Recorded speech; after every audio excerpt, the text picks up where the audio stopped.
అంబాజీపేట వ్యవసాయ market committee chairman పదవిని టీడీపీకి చెందిన కాపు సామాజిక వర్గీయుడు గణపతి వీరరాఘవులకే కేటాయించాలని ఎమ్మెల్యే గిడ్డి సత్యనారాయణకు వినతపత్రం అందజేసిన కూటమి నాయకులు.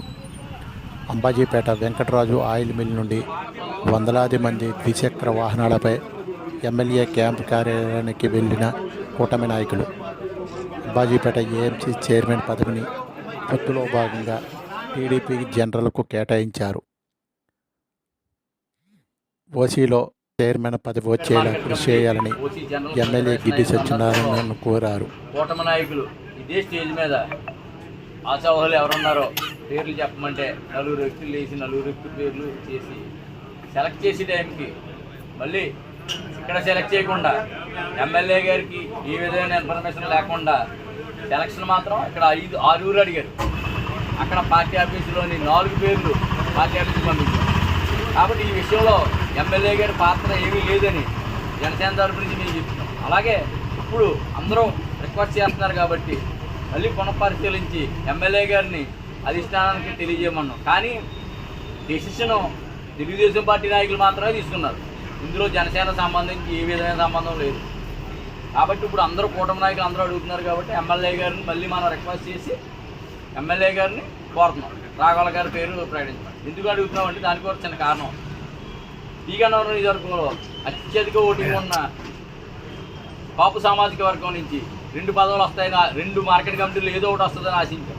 ముందు నగరం అన్నారు, తర్వాత సమీకరణలో ఎస్సీ రిజర్వేషన్ కాబట్టి ఎస్సీ జనరల్ ఎస్సీ మహిళలకు ఇచ్చారు. అంబాజీపేట జనరల్ అన్నారు కాబట్టి టీడీపీ నాయకులకు ఇచ్చారు కాబట్టి టీడీపీ నుంచి సెలెక్ట్ చేస్తారని ఊహించాం.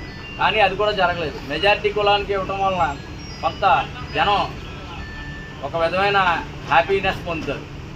మైనార్టీలు ఇవ్వడం వల్ల కొన్ని ఇబ్బందులు అవుతాయి. కాబట్టి ఈ విషయాన్ని పునఃపరిశీలించి ఎమ్మెల్యే గారి ద్వారా అధిష్టానం తెలియజేయాలని కోరుతున్నాం.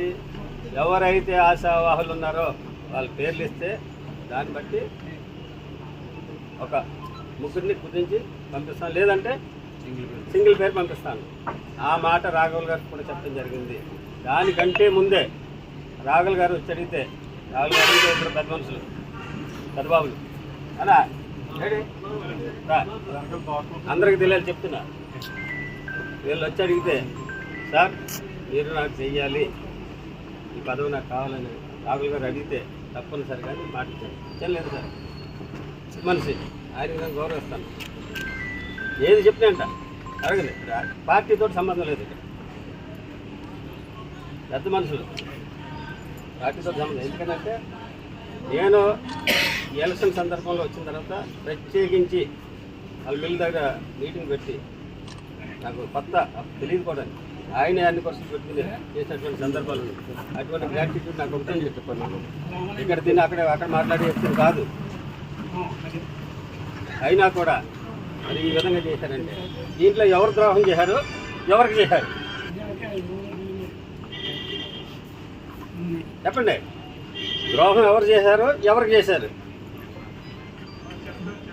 అప్పుడు అక్కడ ఖండించి అలా కుదరదు, ఎమ్మెల్యే గారు తీసుకెళ్తాం పదండి అని తీసుకొచ్చుంటే నేను ఏం చేసుకున్నా మీ అందరికి తెలుసు. దయచేసి నన్ను అపార్థం చేసుకోవద్దు. నేను మాత్రం అధిష్టానానికి మీ కోరిక మేరకు తెలియజేస్తాను.